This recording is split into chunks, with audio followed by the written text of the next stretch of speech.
The Biden administration is joining more than 100 other countries to show support for sharing the technology behind the COVID vaccines, waiving intellectual property rules. Well, that shift puts the U.S. alongside many in the developing world who want rich countries to do more to help poorer ones. Joining me tonight to talk about what this means for efforts to end the pandemic is Dr. Andrew Neumer, an epidemiologist focusing right now, of course, on COVID. Doctor, thanks so much for being with us. We appreciate it. Glad to be with you again. So let me ask you this. This idea has been in the discussion pipeline now for many, many months. The U.S. was initially against it. So one, what took so long, and what does it mean now that the U.S. has jumped on board saying, as a nation, we support this move? Well, I can't say exactly why it took so long.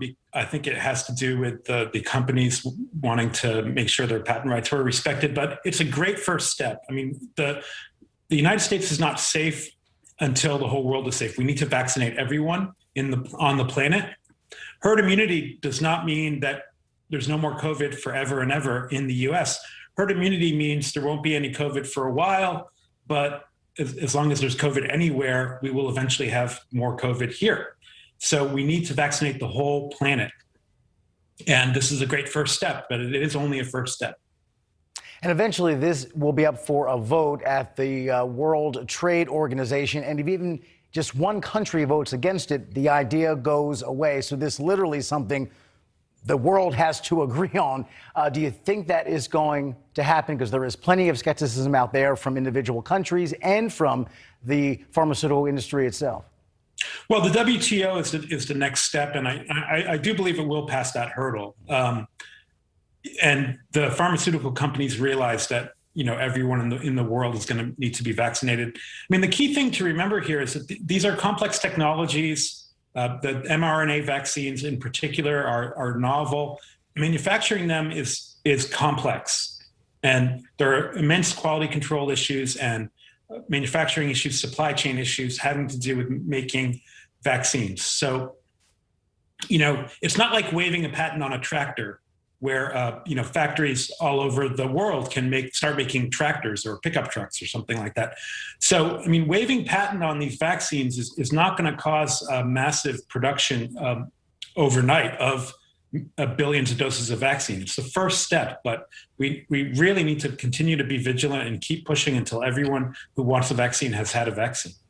And the people who are a little more skeptical of this move point to a few things. They say, number one, the first, better, faster step would be for countries like the U.S. to release their stockpiles to poor nations. They say that would be faster. They also point out that some areas of the world, Africa, for example, those manufacturers there are not equipped themselves to produce the vaccine. Some say, meantime, there's problems with the raw material to making the vaccines. That should be a priority. And they're saying, look, listen, let the folks who currently make it ramp up their production instead of basically doling out the recipe to other people. Any of those reasons you find most compelling? Well, I mean, it's not either or. I mean, we should be doing everything we can to get as many people vaccinated as possible all over the world. I mean, this is in our own enlightened self-interest here in the U.S. The flu shot that many of us get every fall, is based on the Southern Hemisphere flu season because the flu virus travels all around the world. Well, the COVID is no different. I mean, eventually, the COVID, even if we temporarily halt transmission here in the U.S., there's going to be more COVID coming in. So we need to, have as many doses of the vaccine go around the world as fast as possible. And waiving patent restrictions is one way to try to accelerate that. But you point out correctly that there are hurdles to ramping up production. And like I said, it's not like waiving a patent on a pickup truck where, many factories all over the world know how to mold steel. It's a very, very hyper specialized manufacturing process to make vaccines. Just because you have the recipe doesn't mean you're ready to cook. Exactly. All right, Doctor, thanks so much for your time tonight. We appreciate it. Thank you very much for having me. Marty?